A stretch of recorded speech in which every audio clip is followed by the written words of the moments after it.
overall. Actually, I did have a question regarding our group assignment. Is it suitable time? Yeah, can. While waiting, we can discuss. I conduct the calculations and it's very lengthy and long. So I was planning to putting only the result at the content part, and then I show you the flow in the appendices. Will it be good? Yeah, good. Okay, sure. All right, thank you so much. Otherwise, 3 pages, I think very hard for you all to. Yes. Anything that you all think is important, okay, of course you have to put in the main text, all right, especially the flow. But like, for example, the step, how to calculate it, for me it's important, but not so important. So you can put in appendix. Okay. Sure. Yeah. And for appendix, if you're, for example, because it's calculation, right? If you're lazy to type it, you can use a handwrite it. Okay. But for the main text, you all don't use a handwriting. Okay. Try to type it. Everyone know how to insert equations, right? Okay. All right, normally thank you, the main things we don't write it or we don't draw by hand. Not so professional. I saw a lot of time. First year student, especially for the group assignment, individual assignment, diagram, they will plot it, they will draw it and then screenshot it. First year I can accept it, but second year, third year, if you still do like this, for me, I cannot really accept it. I will think that, is it so hard? Because I only asked for 3 pages, right? I didn't say 300 pages. Yeah, so I think you should have time to, use a Word or use a Excel to design it. It looks more pretty. Okay, yeah. Okay, Thank you, Doctor. so yeah, thank you for your questions. Okay, now let me share my screen. Okay, everyone can see my screen, right? If you cannot see it, must let me know, okay? Let me close the WhatsApp, otherwise very noisy. Okay, where's my spectrum?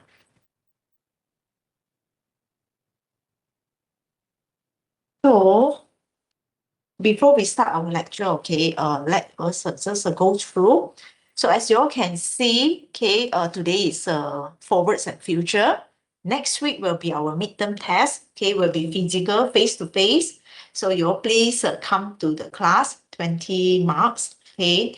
And then if you cannot make it, you must email me immediately, okay, so that I take notes of your, if that you absent, you will be absent. Then I will arrange a new date for you to take the test, okay. And also, did I mention it?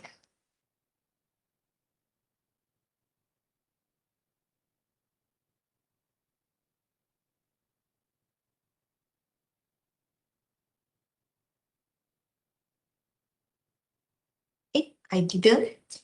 Wait, how come?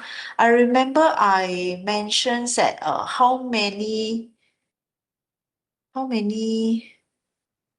topics will be covered for our midterm test. But now why I cannot find it anymore. Okay, but anyways, as I mentioned in the class before, right? Okay, for the midterm test, I will cover the first few chapter before mid-sem break. Okay, forward and future, I do not cover it. Okay, because today only I teach it and I think it's too rush for you to understand it. Okay, so you should do your revision up to random work and the Brownian motion. Okay, yeah, the rest, we will cover it in the final exam. Okay, as you all can see, I highlight it in the purple color. Okay, maybe you cannot see. Let me do it. Purple color means that, question, topic, okay, that I will cover in the final exam. Okay, also, midterm test is up to week 6, so I think fair enough. So now whatever you learn, okay, for the final exam, you do not need to do it again. Okay, but for those purple color, as you can see, because the final exam, I think it's 50 marks. So each chapter has 10 marks for it. Okay, yeah, so please focus on it. Okay, and also for the midterm test, we have 10 questions. Okay, Q&A. Okay, yeah, multiple choice, okay, MCQ. So multiple choice questions. Okay, I also set one bonus questions. These are bonus questions for those students who score less than 10 marks, for example. Let's say you score 8 marks and then you answer the bonus question correctly. I will give you 2 marks. So you will score 10 marks. So everyone minimum will score 10 marks, okay, if you answer the bonus question correctly.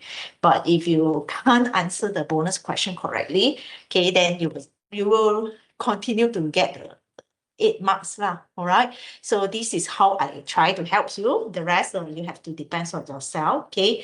Yeah, but of course, I hope everyone can score 10 marks and above. I don't want you all to just score 10 marks, okay? Because it's a multiple choice MCQ, okay? So I think it should be quite easy, okay? And then I think I only give 1 hour, okay, the test, right? So you all please get ready for it, okay? Yeah, so this is basically what I want to announce. Maybe later I will add some information here lah, for those who is not here with us. Okay, so after this, they still know what is things about the midterm test, right? Okay, so any questions about the midterm test before we start our class? Wonder where I put it. Doctor, Yeah, yes. we can bring our lecture notes, right? Mm. Is it okay if we already edited or written something in the lecture note and we still print it and bring it? Yeah, Or we sure. can only print the original lecture note? Oh, okay. Yeah, this is a good question because I think the same rules applies to the final exam. Okay, for this course, okay, the material I allow you all to bring any papers. Okay, means that your own notes or the lecture notes or even the textbook. Okay, any materials which is not online one, you are allowed to bring. Okay, only those online material like handphone, tablet, you cannot bring it. Okay, I think same applies to our final exam. But printed one, yeah, you can do it. Handwriting one also can. Okay, if you write your notes by, yeah, you can bring it. All right, thank you, Doctor. Yeah, welcome. For the midterm, yeah, it's an open book test. So you're free to bring your own notes, your own formula, okay, as what your friend asked, okay. For the midterm test, I do not provide any formula. Okay, so you have to remember yourself or you have to, write down by yourself. Okay, but don't share the material, okay? Don't say that, oh, I sit with her. So after you use, you pass it to me. No sharing because who knows, right? Maybe you share the answer, you pass the answer around. So during the test or during the final exam, you definitely cannot pass around the material. Okay, even though you may say, oh, this is actually my book, I just borrow, I just, lend it to her. Then now I want to take it back. Don't say like this, okay, you all have to have some sense, second year and third year already. Okay, so you can bring your own material, no problem. Okay, any formula you think that is important, you can write down. Any calculation you think will be very helpful, okay, you also can write it down, no problem, or you can print it out. Okay, yeah, don't print too much, don't waste the paper, okay. I think you definitely know that what is the main one, what is the important one. Okay, yeah, no need to print the whole book and bring to the exam hall. Okay, I think wasting your money and paper only. Any other questions for the midterm test? Later, maybe I will update some information here about midterm test. Okay, I thought I already update, but now only I realized that I didn't. Okay, yeah, so also for assignment, okay, you all just take notes. I think last time I put 1.5, right? But then a lot of students told me that 1.5 is very hard for you to maintain in 3 pages. So after that, I changed to 1.15. Okay, yeah, so the margin, all this you don't change it, it's okay, because sometimes my concern is, like, for example, sometimes I also submit articles to newspaper forum, right? This kind of thing. Most of the time, like policy paper, newspaper articles, okay, they usually has a page restriction. Even when we apply for scholarship, when we go for interview, okay, normally they will say, okay, please submit a brief writing less than 1,000 words or 3 pages maximum. Okay, so if people say like that, it means that they want to save their time. Okay, they want to, whenever they read your words, straight away. Okay, I know say, oh, this student is going to tell me this, and it is so interesting. Okay, so meanwhile, you see, I can read everyone's words within a short time, and also I can learn something new, right? So for me, this is a skill that everyone should learn. Okay, especially in this era, every information is so easy to get. I think this is the best thing about ChatGPT. Okay, sometimes lengthy words after he introduces, you see, he gather all information. He just use a simple way to tell us, and immediately we can understand. He can sort out the information in a very, I would say, smart way. Okay, so for me, it won't be too difficult for you to summarize your work because nowadays we all have an AI tool to help us.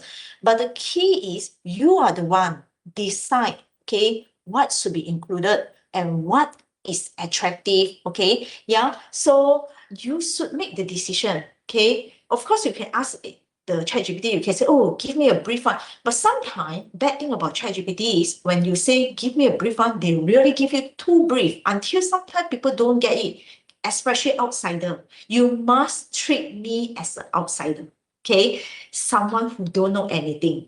You cannot say that, oh, she teach this course, you definitely understand. No, don't do like this, okay? You must treat the reader, the examiner, as a something who know nothing. Then only from a brief way, from a simple way, you introduce your work. I think this is a key that we all need to learn. Even me nowadays as a lecturer, you see, I already know students can get the information from Google, from AI easily. But so what's my role? I think my role is I need to set the boundary. For example, I should tell you that, okay, for this course, we'll cover only this subject, okay, this topic. And then for the assessment, okay, I will only use this. So I think sometimes it's like guidance more than like teaching only, So you're also the same, okay? When you want to present your idea, when you want to show us your assignment, okay, you should decide, okay, what is the content that I should put in. Don't put too lengthy or too less. When people say 3 pages, okay, you don't submit 1 page only. You wasted 2 pages, right? Okay. Then when people say 3 pages, you don't submit 3.5. I think I already taught you, all right, in the first year, okay.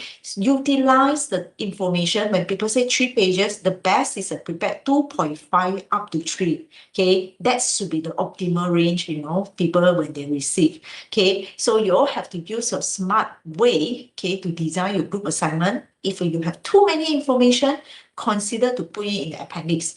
Appendix means that when I'm interested with your words, I want to read more and I have a reference to read. Okay, I have a place to further elaborate it. Okay, yeah, so you can see appendix is only when people are interested and they want to know more.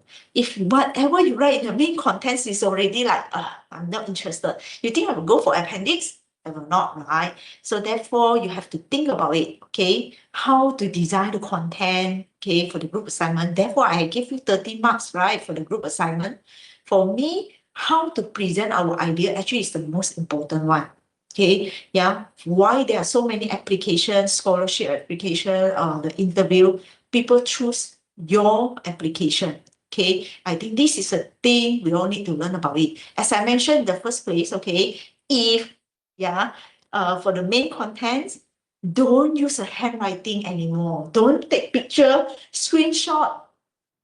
Your 3 pages assignment, you also cannot type it by yourself. That's the problem, right? Okay, you all can easily type it right nowadays. You all know this one, right? For example, okay, I just give an example. Let's say you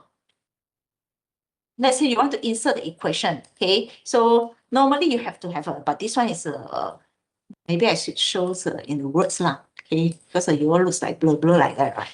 Okay. Not sure whether you all learn this one. Like insert, okay, equation, or you can use a short form, the alternative, and then the equation, right? Then you just click this one, and then you see it will appear everything like this. Okay, y is equal to, for example, if you want to like power, you can put, okay, the interest rate, okay, 1/2, something like this. Then that's it, ma. All right, I see that nowadays, even sometimes the master PhD student, they still do like this. They just type it one equal to, and then you see when they change into capital letter, then you also need to be careful. Is it this is the thing you want? If you don't want, you better change it back to small letter. Okay, and then they put R, and then sometimes they even use this one, then 1/2.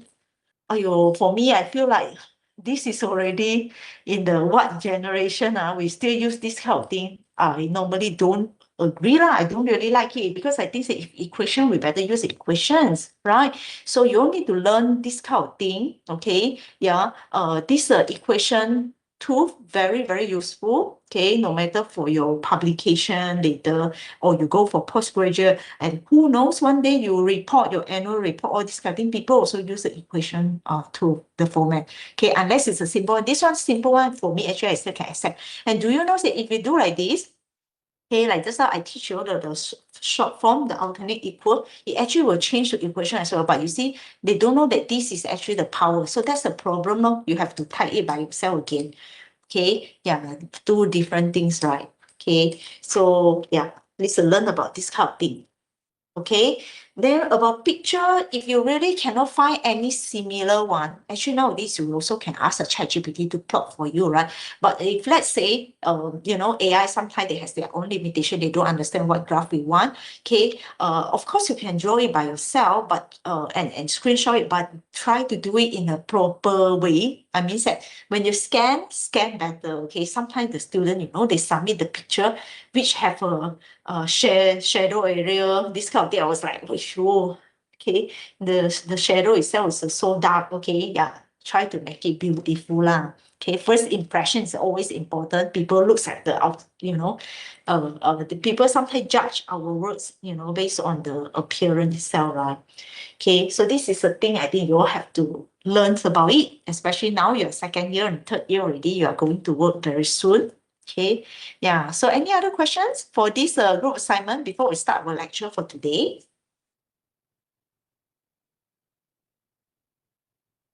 Also that day, before I forget, sorry, okay, that day I think I remember after class, someone asked me, say, doctor, do we need to put a conclusion? I was a little bit shocked. I said, huh? If this is an assignment, normally we will put a conclusion, right? Normally we will say, okay, so what finally, what's the conclusion? Then your friend told me that, oh, because in your here, you didn't mention about conclusion. Then when I look back, yeah, correct lah, I didn't mention about the conclusion because here I put introduction, right? Okay, but this introduction actually doesn't really mean the introduction. It just say that I want you to introduce your case study first, okay? But in every assignment, okay, if you have time, okay, or if you have space, I strongly encourage you to introduce and to conclude it, okay? Because introduce something only people knows, as I said, you must assume examiner, readers don't know anything, okay? Without introduction, you just say, oh, okay, yeah, fixed deposit means that this is, okay, then people say, hey, why she suddenly want to introduce us a fixed deposit? Yeah, I think sometimes we have to introduce, okay, today, okay, I'm going to tell you about the financial literacy things, okay, and one of the important thing is maybe about the compound interest, okay, because we know that many banks that practice this, blah, blah, blah. You can, you know, you can introduce something before you start your own main content, right? This kind of introduction, conclusion, sometimes we will not give you any marks on that, but it will affect us to understand the whole storyline. Okay, so like conclusion, you no need to write very lengthy, like one page for it, no need. I think even though only one sentence, two sentence,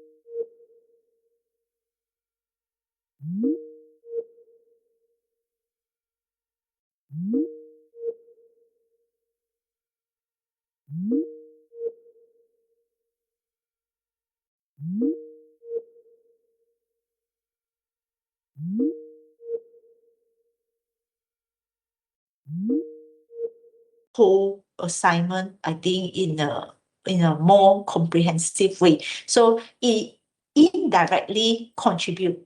I can only say like this. Okay, so weeks 11, you will submit your final reports. Today is only weeks 8. Okay, you still have 9 and 10. Okay, or 11, 3 weeks, 3 more weeks. Okay, so you all please get ready for it. Okay. Okay, so I think we can start our lecture now. You're very quiet one, so I'm not sure whether you understand, but I think you understand. Okay, if you have questions, you are feel free to ask, all right?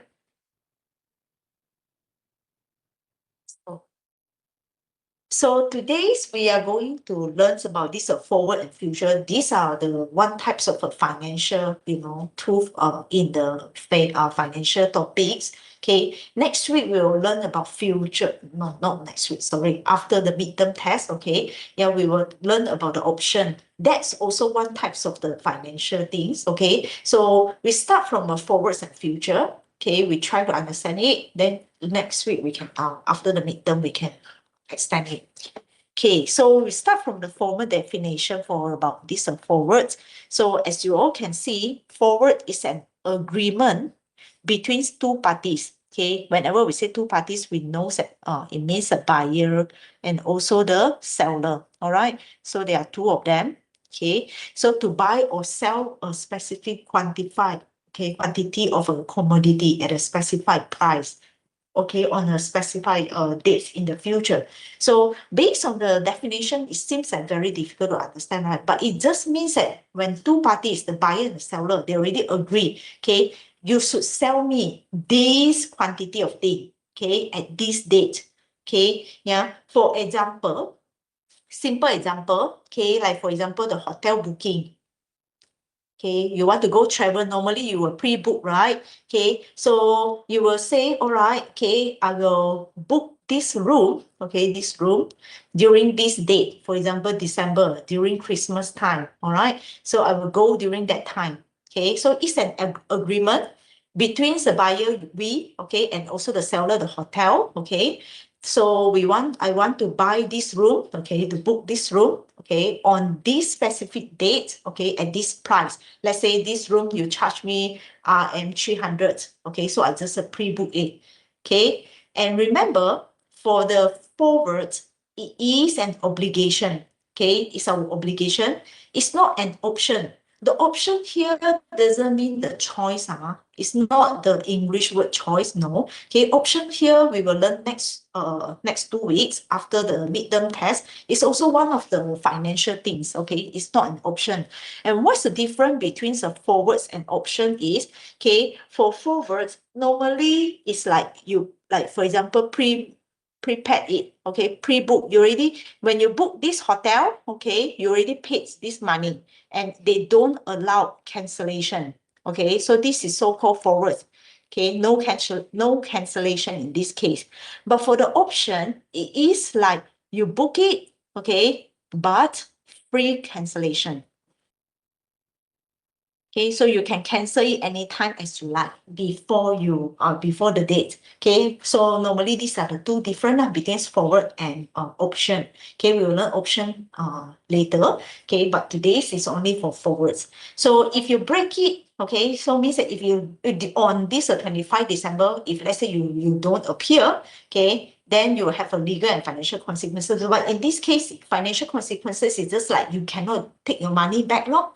Okay, but if let's say if you book it and you don't want to pay it, then you will have a legal consequences. Okay, so this one, okay, the forward, you have obligation one. All right, you have your own responsibility for it. So you can see this is one example why people normally you need the forwards. So for example, the restaurant owner, okay, they already know during the New Year Eve, a lot of people will make the party, right? So they normally need the champagne and they know that this is champagne. Sorry, someone called my office. Let me take away the unplug the line from the office. Okay, so you can imagine, okay, when they have this party, they need a lot of this champagne, right? Okay, but okay, we all also know that when there is a festival, normally the price will increase a lot, right? Will become very, very expensive. Okay, so and also worse is large quantity of this champagne may be difficult to obtain at a reasonable price. Okay, yeah, as I said earlier, maybe become very, very expensive. Okay, especially at the end of December. Okay, so how to solve this kind of problem? Okay, how to solve it? One of the idea is the restaurant owner, they may enter into the forward agreement with the supplier. Okay, they may tell first, okay, maybe just 1 year ago or 6 months ago, they already negotiate. Say, okay, during the Christmas time, okay, let's say I want 30 cases, okay, and then please quote me. Then normally they will indicate the quantity, okay, then the price, and then the terms of delivery. If everyone agree, they will sign the agreement. Okay, this is a contract between two of them. Okay, so the question is, what if the restaurant owner, after entering into this forward agreement, they want to cancel the party, right? For example, sometimes maybe they can't survive until that time, okay, and they don't need this champagne anymore. It's okay. Okay, the answer is you still can. Okay, you actually can sell this contract to someone else. Okay, to take up the cost. All right, if let's say you really don't want it anymore, you actually can sell this contract to other people. Okay, other restaurant maybe need it. You can say, okay, I have this contract. Okay, this agreement. Would you like to take over? If people say yes, okay, then you just shift your obligation to other people. Okay, to the third party, to another one. So there are some terminology here. Okay, for example, the market maker.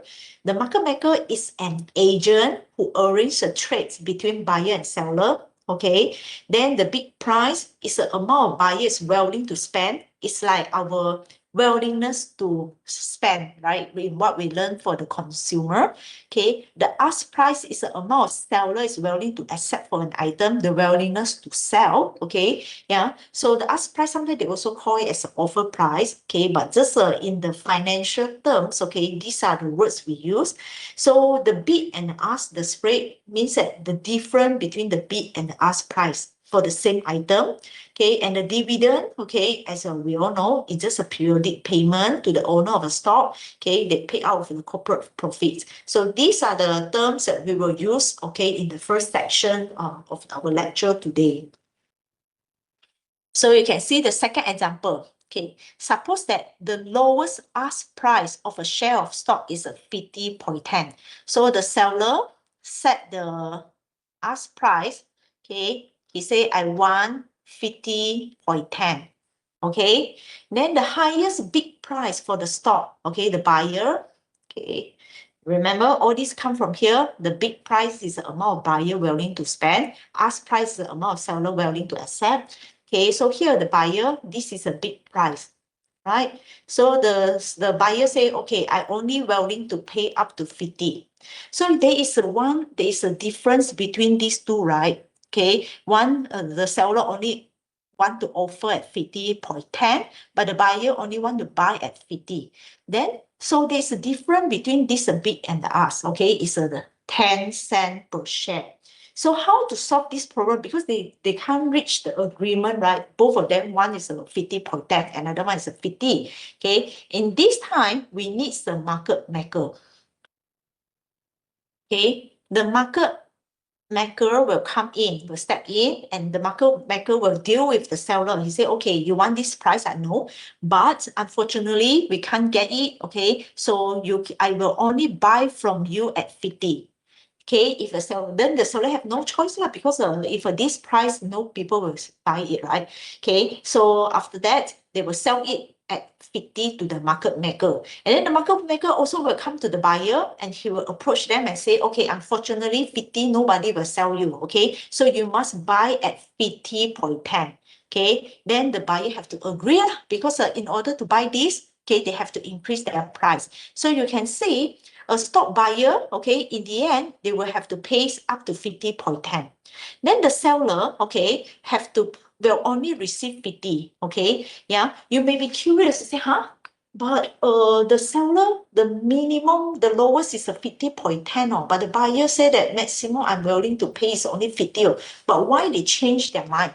Okay, yeah, the main reason is because they want the transaction to happen immediately. Okay, means that now. Okay, so sometimes when you want this kind of a transaction happen immediately, you have to change the price that you ask. Okay, or the price that you bid. Okay, so therefore, in that case, okay, the market makers play this role. Okay, you can see they actually reduce the transaction cost and provide the liquidity. Why? What does it mean? Because in economics, in microeconomics, we also learn it, right? For example, selling the used car.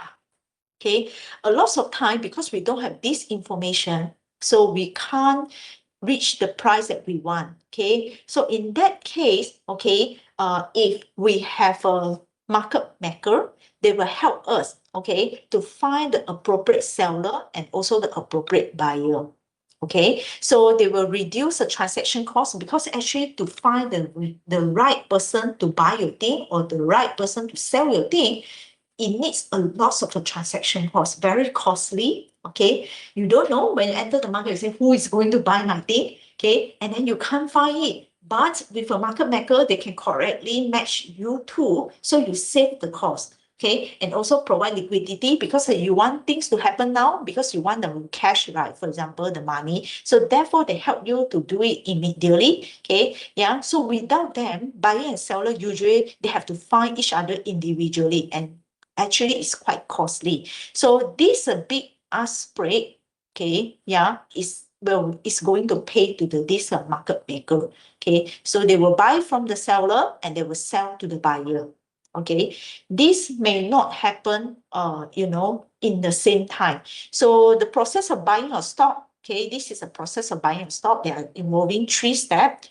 First, the buyer and the seller, they agree on the price of the stock. Okay, yeah, as I told you just now, the marker, this one, the market maker, okay, the market maker will approach them separately lah, okay. The first dealing with the seller, so how much you are going to pay, and then they know the market price, then they tell the seller, oh, impossible, you can sell up to 50.10, even though they actually sell up to 50.10, but they also need to earn money, but there's no free lunch in this world, right? Okay, and after they buy it from the seller, they will tell the buyer, okay, you have to pay more, okay, yeah, as slightly more, which they agree to for this one.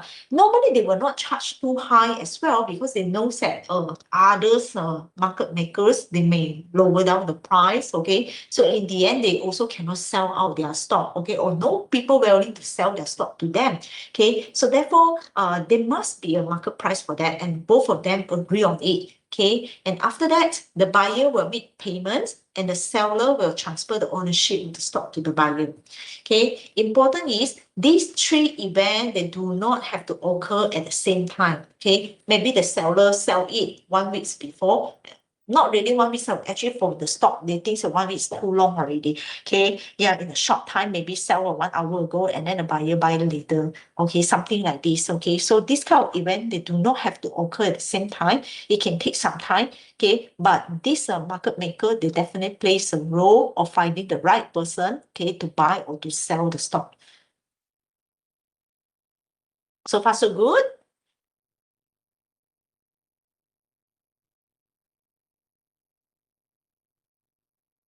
No voice to be means good, right? Okay, so okay, so let's continue. Okay, so there are more terminology here. First is an outright purchase. Okay, then there are 4 of them. The second one is a fully leveraged, then prepaid forwards, and the forward contract. Okay, there are 4 of them. So the difference between 4 of them are, okay, it's just about when they buy it, when they sell it. I did a summary here. Okay, yeah, later we can go through after we understand each of them. Okay, so the outright purchase means what? Means that 3 events occur simultaneously. What is this 3 event? The 3 event means that first, you agree on the price for the stock. Okay, no matter it's a seller or the buyer, both of them, they agree. Second, you make the payment, you pay for it. And then third, we transfer the ownership, okay, from the seller to the buyer. So agree on the price is the first event, making the payment is the second event, transfer the ownership is the third event, okay? For the outright purchase, everything happens together, okay? For example, you buy the stock, okay? You agree on the stock today, let's say today, okay? Now, or we use the words now, okay? Then you make the payment also now, okay? Today, then you transfer the ownership also now, okay? So three of them occurs simultaneously together, okay? Yeah, same time. Okay, how about the fully leveraged? Fully leveraged is I set the price, okay, and receive the ownership at t equal to 0. T equal to 0 means now, okay? I do it now. We already agree on the price and I receive the ownership, okay? But I pay it later. When t equal to t, okay, and it bigger than 0, it just means that later.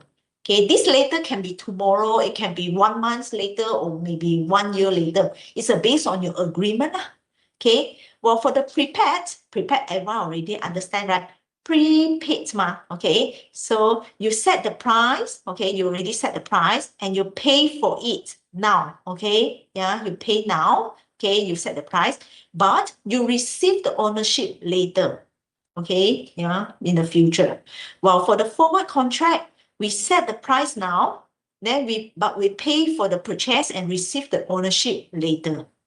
Okay, so when you put in everything, you can see there are 4 types of the of this purchase. Okay, the first one you paid now. Okay, you get the ownership now. Okay, yeah, you agree the price now. Usually we all agree the price now lah. Okay, I don't see we agree. You can see, yeah, agree the price now, okay, agree the price, set the price now, set the price now, set the price now. All of them set the price now, okay? Yeah, so actually you only need to remember the 2 steps lah, okay? Set price. All of them is a t equal to 0. Yes, yes, yes, yes. Okay, now I should add one more column so that you won't confuse, because I say 3 events, then it suddenly become 2 events. Okay, so pay at t equal to 0. Are you going to pay now? For the outright purchase, yes. For the prepaid, yes. Okay, but the other 2, no. So do you get the ownership now? For the outright purchase, yes, you get it immediately. For the fully leveraged, okay, you get it now, okay, yeah, but the rest, no, okay. Then are you going to pay later, okay, pay in the future? Yeah, for the fully leveraged, yes, and the forward contract, yes, okay, yeah, but who will get the ownership, okay, at T word, because these 2 already get ownership now, right? So therefore they are not relevant to them anymore. Who will get ownership in the future? Only the prepaid forwards and also the forward contract. So these are the difference between 4 of them. Okay, so I'll give you a very simple example to understand each of them. For example, the outright purchase, you buy a share today for 100, you pay for 100 now, and you own the share now. Okay, all are now. Okay, so therefore you can see these are the tick. Okay. Okay, so let me see, this one, okay, maybe we can have a 5 minutes break. Okay, we continue at 12:45. Okay, if you have a question, you also can ask.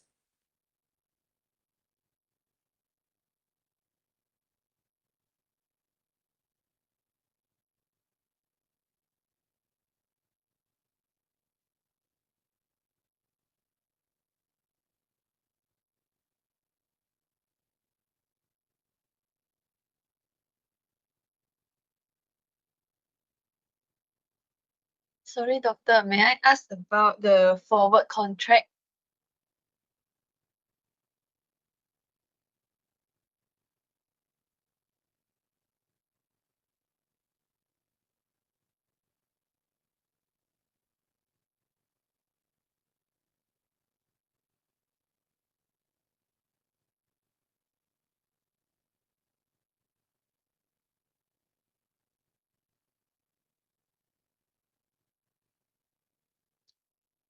Hello, doctor. Do you hear it?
Okay, can we continue? Are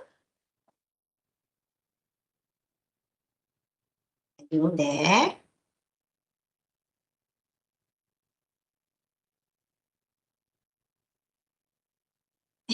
Why so quiet, Anna? Can you hear me actually? This Yes, student, doctor. huh? Yeah, thank you. You are. I'm not sure whether I talk with my, therefore you see, therefore we don't like the online class, okay? Sometimes I really feel like I'm talking to myself, you see? Okay, because nowadays I have a bad memory, so I update the information so you all can see. So our midterm test basically we cover weeks 1 to week 6, okay, everything. So it's just a go through, all right? Because sometimes I say chapter 1 to chapter 5, then people, they only study until week 5. So I say, better lah. Even though introduction is nothing, okay, but it just means that you should cover everything, okay, before the mid-sem break. All right, 10 multiple choice question, only 1 hour. So you always be familiar with the question. Maybe I should also write something.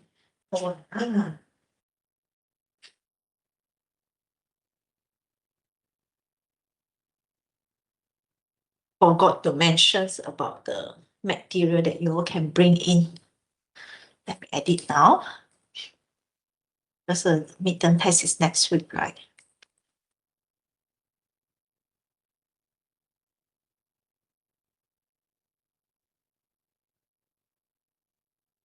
This is open book exam. Test, not really exam. Okay. You have to bring to refer.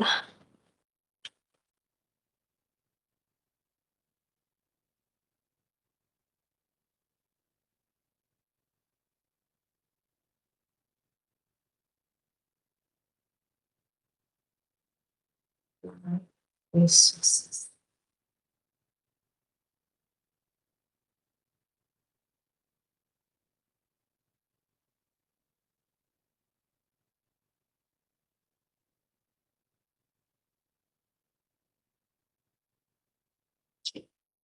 Okay. So the kids here, so you all know already.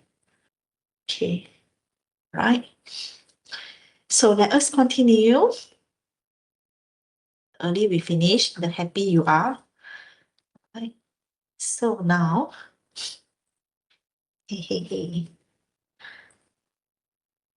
so for the, okay, so just now we talked about the purchase, right? Okay, so meanwhile, we also want to know, okay, the position, okay, for the owner and also the seller, right? In finance, when we say you are long position, means that you are the owner. Okay, as long as you own an asset, you are called long position. So you benefits if the price goes up, and you lose if the price go down. I think this one is a very common. Okay, then we say you are in a short position. Okay, when you sell away your item. Okay, the person is short when they have sold an asset they do not own now. Okay, so you benefits if the price go down. Okay, because if the price go down means that the assets no more attractive lah, so you actually benefit because you already sell it away, but you lose lah if the price go up, right? Because by right this asset has a better price now, okay, but you already sell it, so you lose it. Okay, so now we look at this example 3. Okay, just now the 2 example, and now it's the third one, short selling. So agent A, okay, believe the price of a stock will decrease during the next 30 days. Okay, first, you believe that this stock price will decrease after the next 30 days. Then what will you do? This A, they will borrow from B a share of stock. Okay, and after they receive this stock immediately, okay, they sell it for this price S0. Okay, so with the agreement, but of course, when you borrow from someone something, you must pay them back, right? So the agreement say the stock must be returned to B when after 30 days. Okay, so you agree already. So you buy it from B, okay, then you sell it when the price is high. When the price is high. Okay, when price is high.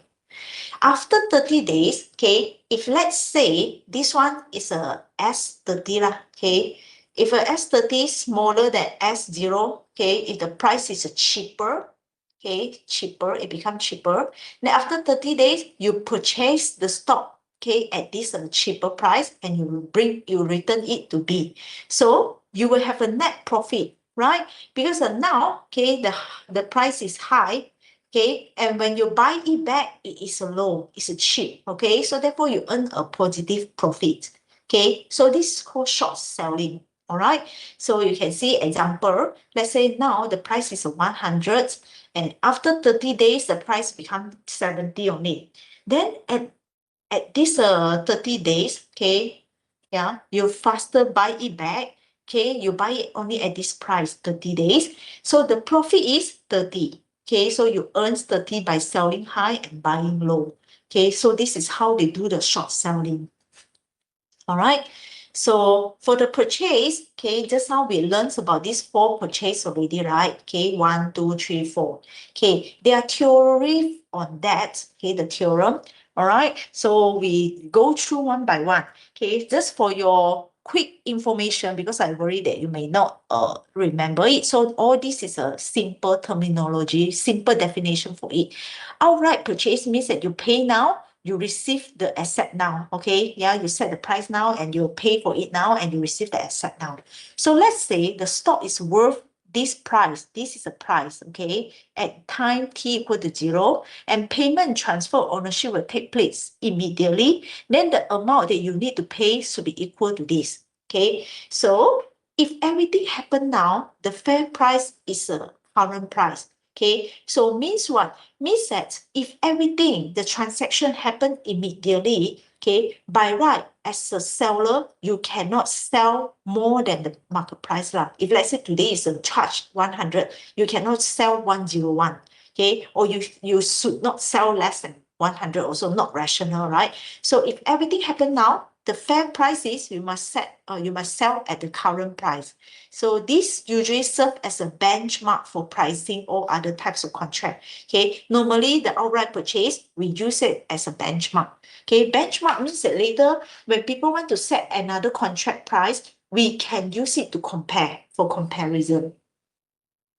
Okay, so the fully leveraged purchase, remember we get the asset now, but we pay later. Okay, yeah, I get it now, but I pay later. Easier way for us to think is about loan lah, like house loan. Okay, after we buy the house, okay, and then so we get the house already, for example, okay, but we pay the bank for the next 30 years, right? So because of this kind of a concept, so if the continuous compound interest rates are, if a stock is worth S0 at time T0, transfer ownership will take place at time T equal to 0. Okay, means that let's say immediately you can get the asset already. Then the payment, but you will only pay it later. Okay, you pay it later. So by right, the amount of payment will be equal to this. You must be charged with interest. Okay, otherwise nobody willing to pay you to lend you the money, right? Okay, you pay you own the ownership now, but you pay later. So okay, you can see a fully leveraged purchase. It's just like buying the stock today using a full loan. So you repay the future value of the borrow amount. Okay, yeah, you have to pay for the future value. Okay, if you pay later, the price normally is higher because of the interest. Fair enough, right? Okay, all the seller must be compensated for giving out money today. The bank, they give out the money today to the developer. Okay, they help you to buy it and pay it now. Okay, so you are the one staying in now. You own the asset now, so you definitely need to pay them back. Okay, by how to say, pay them the interest. Okay, to compensate them. Right? So this is a fully leveraged purchase. So another one is a prepared forward contract. Okay, you pay now, but you receive the asset now. You receive an asset later. Okay, but now we're assuming a non-dividends paying stock. So this is a non-dividends one. Later we will have others which cover the dividends. Okay, but now assumes that there's no dividend. Okay, so the price for the prepared forward contract, okay, on this non-dividend paying stock, initially it was a S0, okay, yeah, and then the ownership will be transferred to the buyer later, okay, yeah, so the how to say, the price is equal to this, okay. Since why the price is still equal to the current price, okay, you pay it now, but you receive the asset later, right? Okay, because the stock pay no dividends. So it means that even you pay now, you get a price now, and the price later, okay, there's no opportunity cost. Okay, you are not missing any dividend because they don't pay for the dividend. So even you wait, there's actually no opportunity cost. You didn't give up anything. Okay, so therefore, the fair price is equal to the spot price. Spot price means that the current price lah, the current price. Okay, then you may be curious, huh? Why then why we want to pay now and receive the asset later? Who is so strange, like we pay now but we only receive it later? Okay, in reality, a lot of investors, they are willing to pay now and receive later because first they want to lock in today's price. Okay, actually same like the house. Some house, okay, when they first open and sell it, normally they are quite I would say relatively cheap. Okay, first of course maybe because of inflation later lah, but second is because of maybe they want to attract the people to buy. So today price maybe is the cheapest one or more worth it. Okay, so they want to lock in today price. They don't mind. They say that, oh, I can get a house after 3 years. Okay, but at least, okay, the price now is cheaper. Okay, or more worth it. So they want to lock it today price. Okay, and second, some of them, they do not need the stock now. Okay, they do not need it now. They only need it later. Okay, especially there's no because there's no dividend. So even you pay it now, okay, you give it now, okay, the asset now is actually useless because they don't receive any dividend, right? It just, keep it. So they want to avoid holding it on their books, okay? They don't want to hold it, as you may know, like what we learned in the economics, like for example, the seller, a lot of them, even though they keep the stock, it will be very costly. For example, Honda, okay, the producer, the car producer, if they produce a car and nobody buy it, they still need to think where to put all these cars, right? It will be very costly for them if they rent a storage room to keep all this kind of thing, especially when the product itself is very big. Okay, so sometimes they do want to avoid holding it, okay, yeah, so they don't want to keep it now, okay, they want to keep it later, so therefore this is a reason why they buy for prepared forward contracts, okay, and they also help them to hedge, okay, yeah, especially for risk later, because as I said, you never know, okay, maybe during the volatility time or due to the risk, or later, as you say, maybe we have an inflation issue or all this kind of thing. Okay, so they can construct other financial instruments. This is the reason why they're willing to pay now and receive later. Okay, and to be fair to them, okay, if they receive no dividends, okay, the fair price, okay, for the prepared forward contracts should be the current price, okay, today price. Okay, since they paid now, so they should pay according to the current price, the spot price. Then how about the forward contract? Forward contract is I agree on the price now, but I will pay and receive later. Okay, I will receive later. Again, this is we are assuming the non-dividend paying stock. Okay, then and the continuous compound risk-free interest are, see here, even those, okay, there is no dividend, but we know that if I don't keep it here, okay, I pay later. So actually, I still can earn the interest rate, right? The risk-free one. Risk-free, for example, you keep in the fixed deposit lah, or you buy the government bond, okay? So therefore, the price, since you pay later, okay, you should pay it according to the future price, okay? Not sure can say future price or not, but anyway, it means that the future value lah. So this one is a current price, okay, the price now, the value now. Well, this one capture the future value, okay. So since you pay later, okay, yeah, in the meanwhile, people also can keep this money in the bank, okay, for the interest rate, right? So therefore, you should pay for the future value. So suppose the stock today is S0. If you buy today, then you may pay the current price immediately. But if you want to stop at time T, you could invest this at the risk-free, okay, rates are, okay, yeah. So after 3 years, your investment will grow to this because have a future value. So to avoid this kind of arbitrage, so the forward contract price to be equal to the future value. So therefore, yeah, if not, people will, have a riskless profit, right? So therefore, to avoid this, they must pay for the future value. Okay, so we all know that the profits, okay, yeah, is in this case, okay, for the forward contract, the profit is actually the future price minus the current price, okay, yeah, because sometimes you don't know, okay, like for example, I said, because you paid later, okay, you agree the price now, okay, you agree with the price now, but later the price itself may be changed, right? Okay, so you can see if you want to know whether you earn the profit or not, then in the future, during that time, maybe after 3 years, you look at the price and then you minus out the price that you agree. Okay, if there is a gain, is a positive, then actually you gain it. If a negative, means that you lose it lah. Okay, so this ST is the actual stock price, while this one is a forward price you agree to pay it. Okay, so you can see all this is called investment because during that time you will not know what will happen. Okay, now you agree with that price, of course, and you look it as a positive investment. Okay, but the real outcome you can only know after some time during that time when you deliver the stock. So for example, suppose a share of stock currently trading for $25.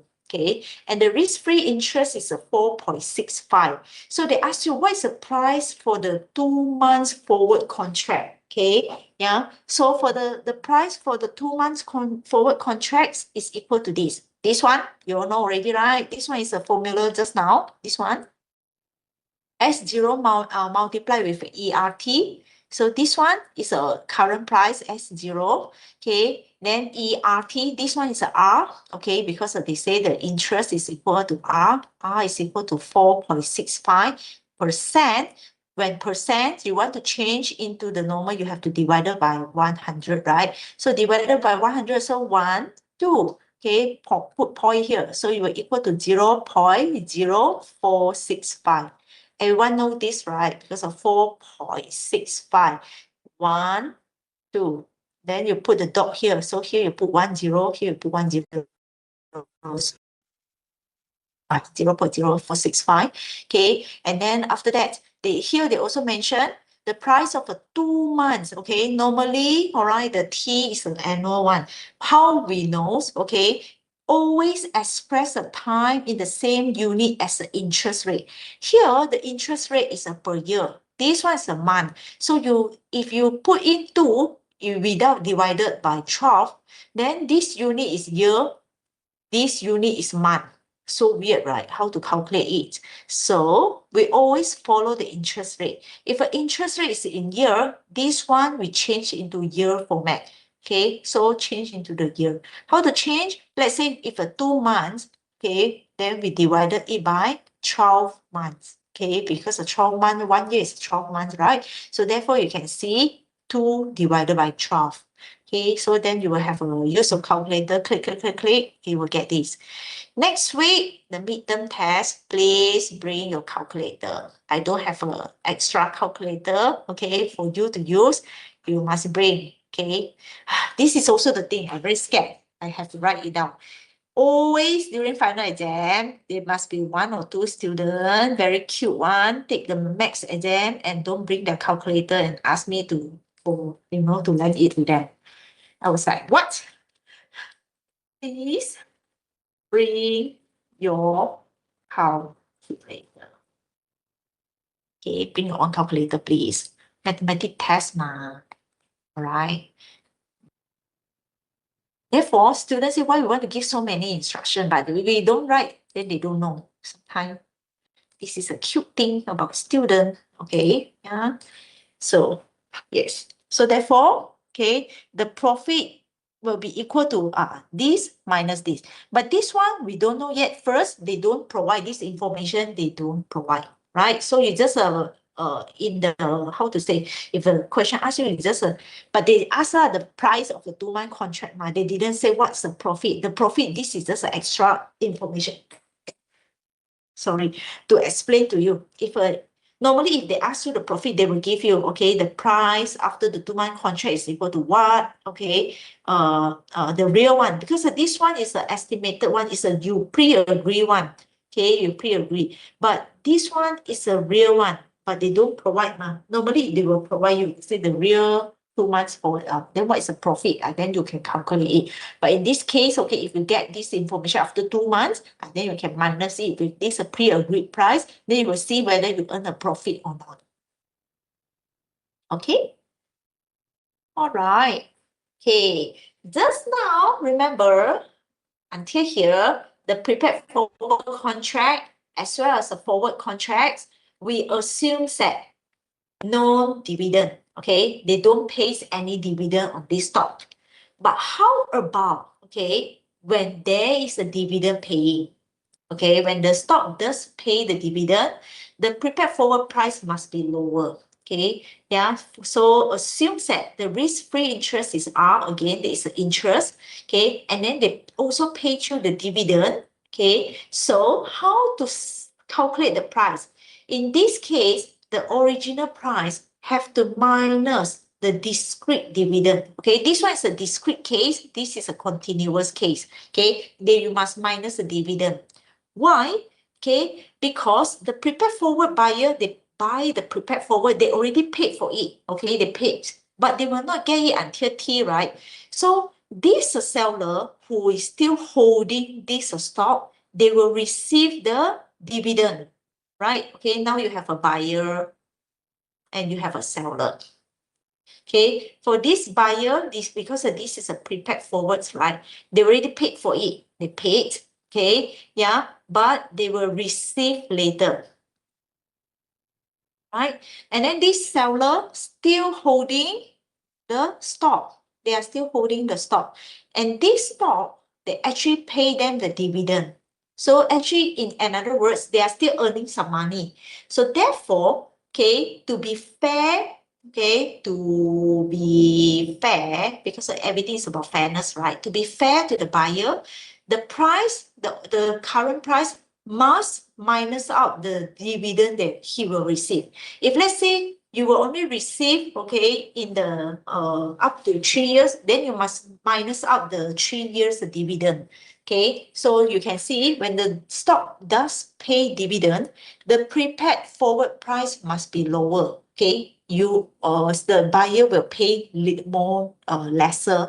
Okay, so that to be fair lah, because you receive the dividend, the seller received the dividend, the buyer didn't, so they paid lesser. All right, so if this is a continuous, then you have to use the exponents. If a discrete means that it happens in any time, then you just minus it. Okay. And if this is a forward contract, everything is the same. Again, there is a discrete, there is a continuous dividend. Okay, and you just minus it. The only difference is for the prepaid forwards, okay, because the investor pay now, so we subtract the present value.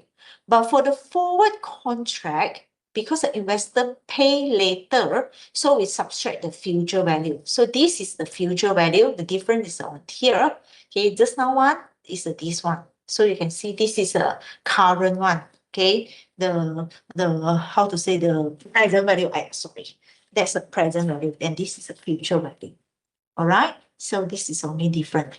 So you can see example 5. Okay, suppose the risk-free interest rate is a 5.05. A share of a stock whose current value is a 110 per share will pay a dividend in 6 months, okay, of $5 and another in 12 months of $8. Find the price of a 1-year contract, forward contract, and 1-year prepaid forwards on the stock, assuming that transfer of ownership will take place immediately after the second dividend is paid.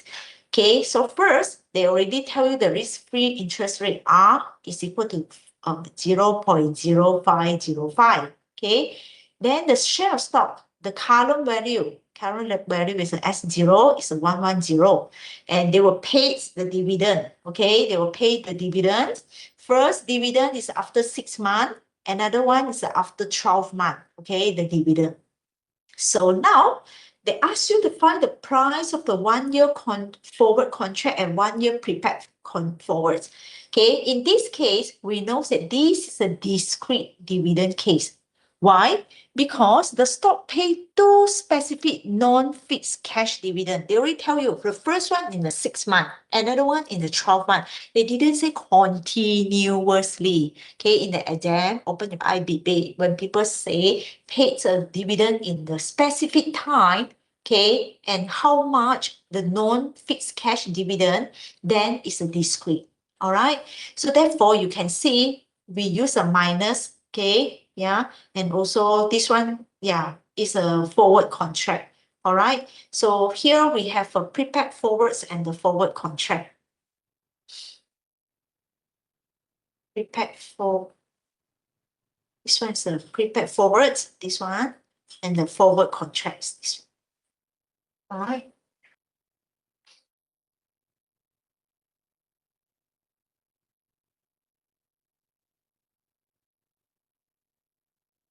Okay, so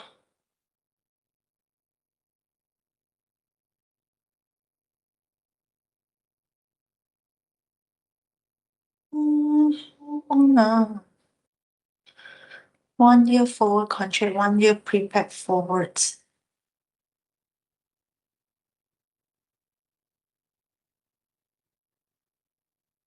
This one a little bit wrong, right?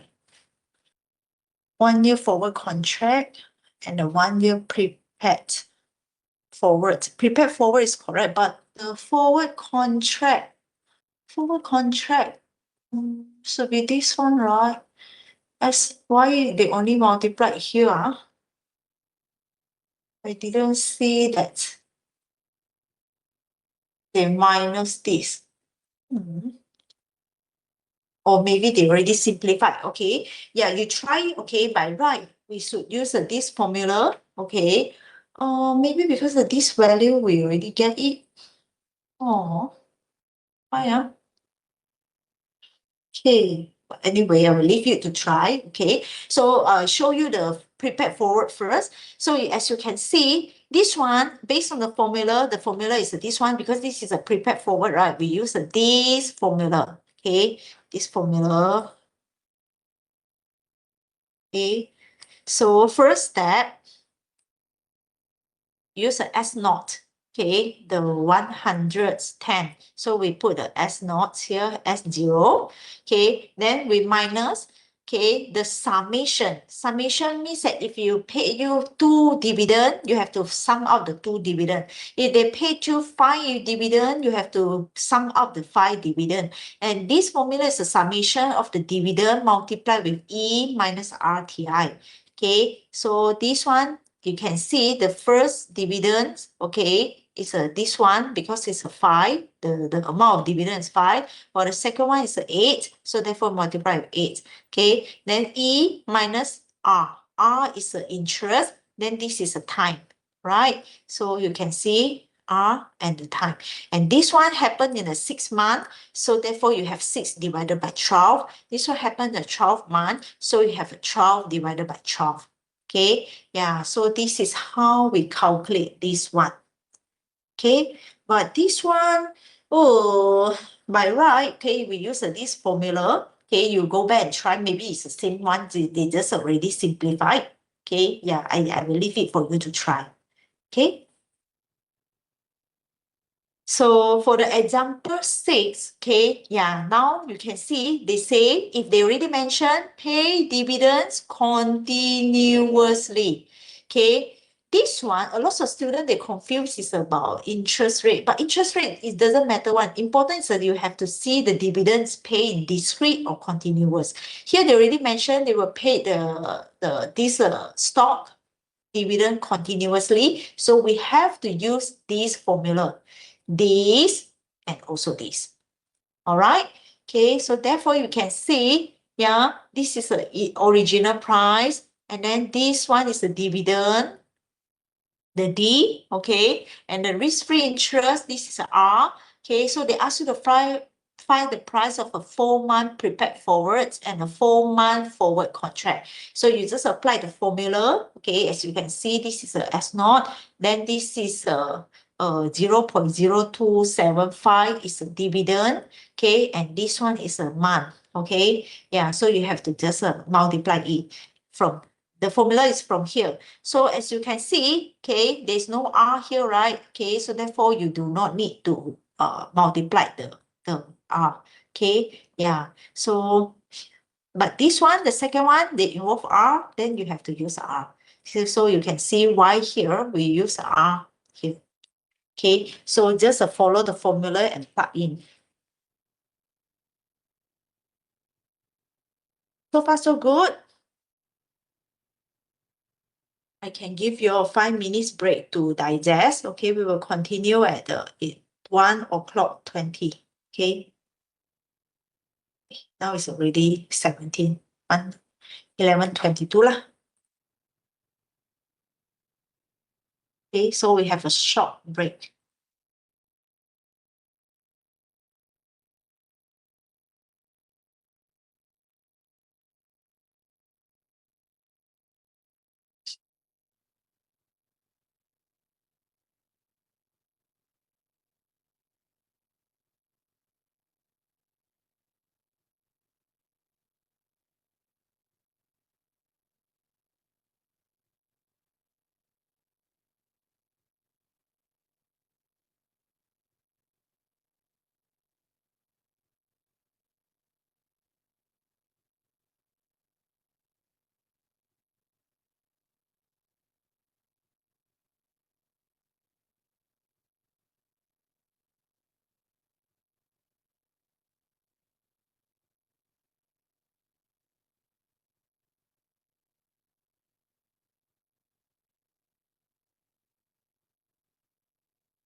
Okay, can we continue?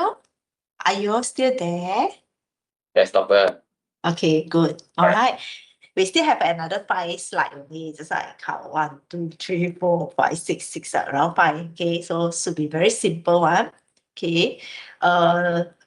Before we finish the class, let me just tell you all today after the class. Okay. I saw that last time Dr. Aijat got share some video, okay, for the student. Okay, and I think it's good. You all can go and watch it. All right. And then we also have a class exercise, a very simple one. You all please try to do it after the class. All right. You can watch it and you also can try the exercise after the class. All right. Yeah. So let us continue. Okay, so until now we haven't talked about transaction cost. Okay, how about when we have a transaction cost? Because just now we only talk about the price, right? Okay, and we say that if there is a dividend, what's the difference? And without dividend, what's the difference? And now we still want to take into account the transaction cost. So you know that in the real life, investment is not that simple that we only set the price and we agree on that. We still need to take into account whether there is a dividend paid and whether there is a transaction cost or not. Okay, so as you can see, SA, the time t equal to 0, this is the ask price, okay, at which the security can be bought.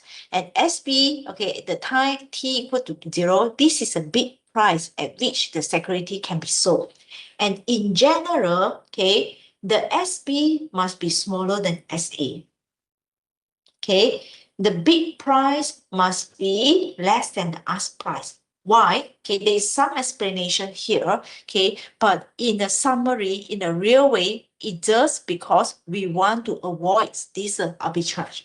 Okay, yeah, we learned this in the previous weeks, right? Okay, if the price, you know, if there is an opportunity for the people to get the risk-free profit, then of course everyone will go for it. So therefore, they want to avoid this kind of thing. So the price, okay, for the bid must be smaller than the price for the ask. Okay, in this case, you can go through. And this one R indicates the interest. Okay, this is a continuously compound interest. Okay, at which money may be borrowed. Or this is a RL, it means that compound interest at which money may be lent. Okay, so again, in general, the lent interest should be smaller than the borrow interest. Okay, why? Again, okay, because borrowing is more expensive than lending. Okay, I think everyone knows it, right? Okay, especially usually, like for example, when we take loans from the bank, financial sector, normally we have to pay more.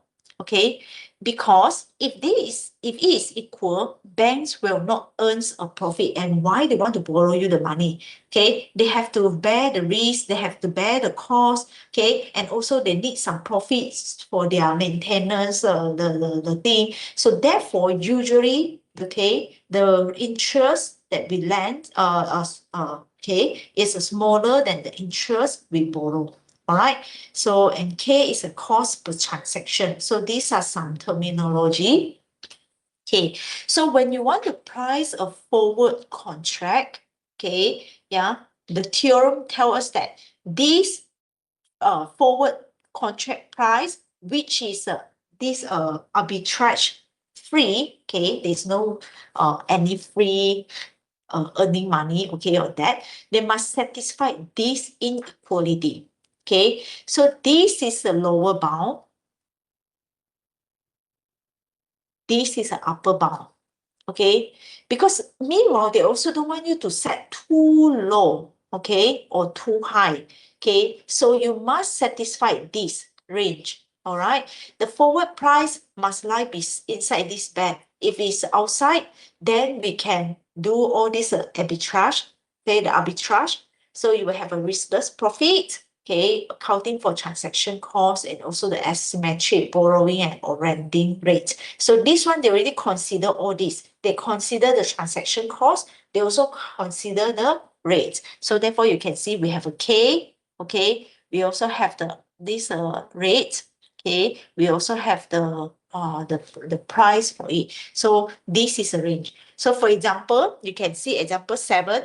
This is suppose the asking price for a certain stock is a 55 per share. The bid price is a 54.5, okay, per share. So the fee for buying or selling the share, okay, is a 1.5 per transaction. And the continuously compound lending is a 2.5.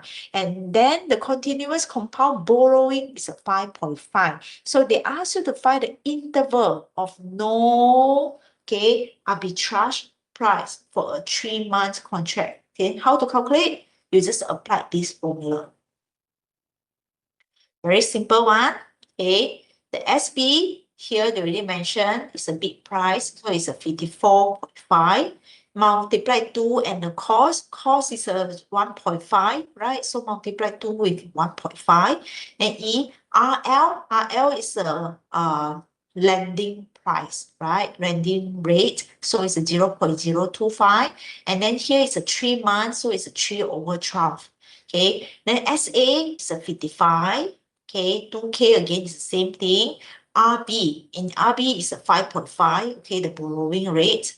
Okay, so therefore you put 0.055, okay, and then again, it's the same period. Then you use a calculator and calculate, then you can say that the interval, okay, for the 3 months forward contract should be around this price.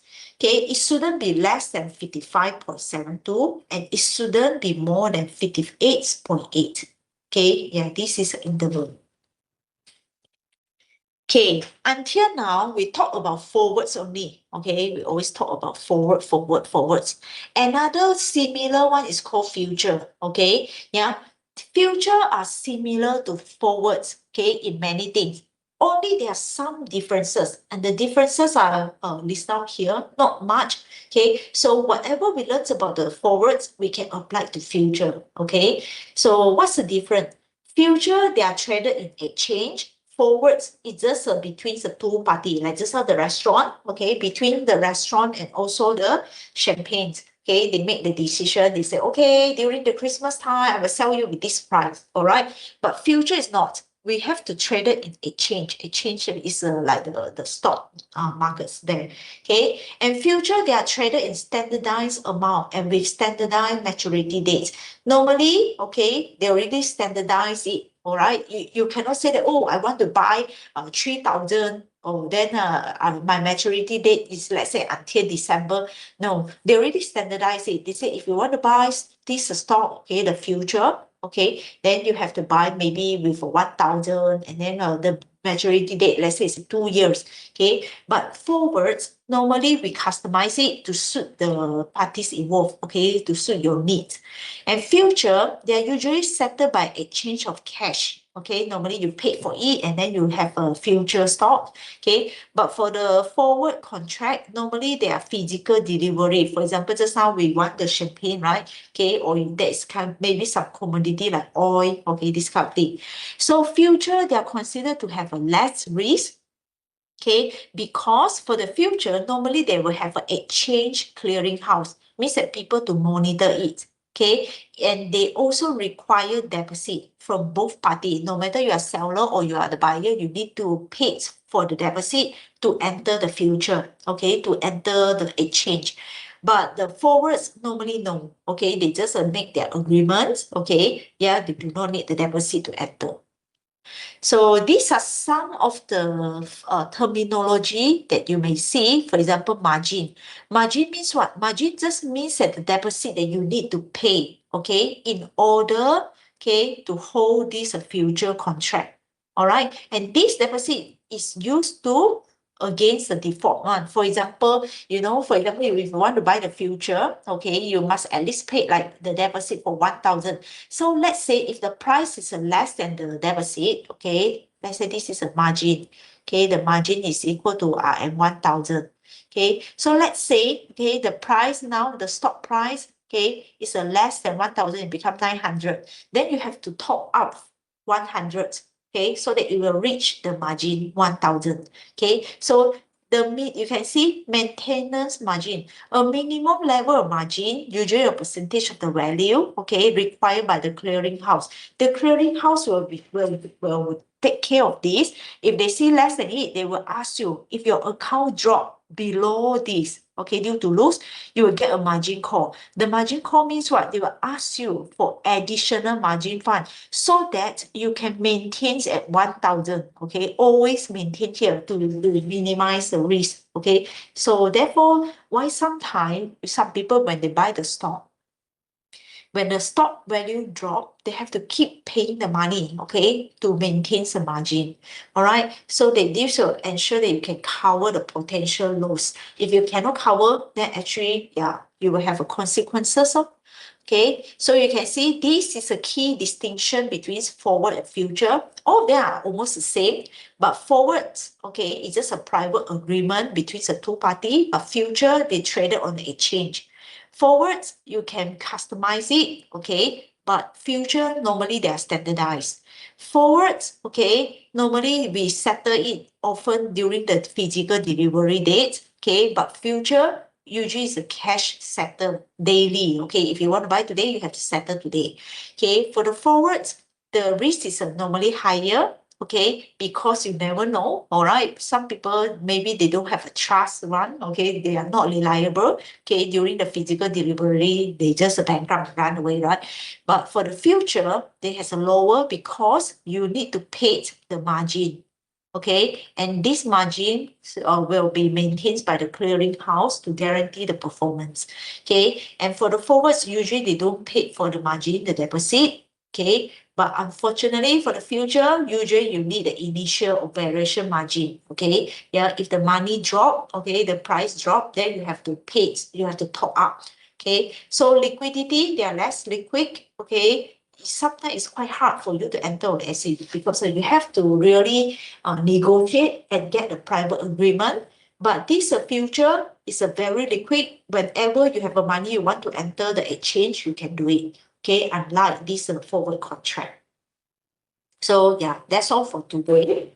Okay, so today we just cover future, this is forward and future. After the midterm test, we will cover the option. Okay, it's another types of financial things lah. All right. Yeah. So any questions?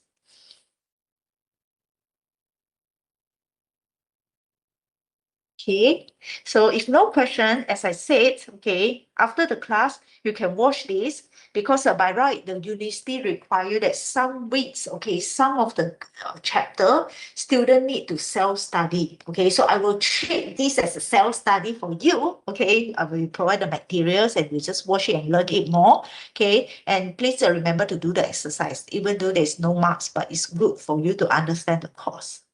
Okay, so if no questions, I will stop the class now. Okay, yeah, I will see you again next week during the midterm test. Is it okay?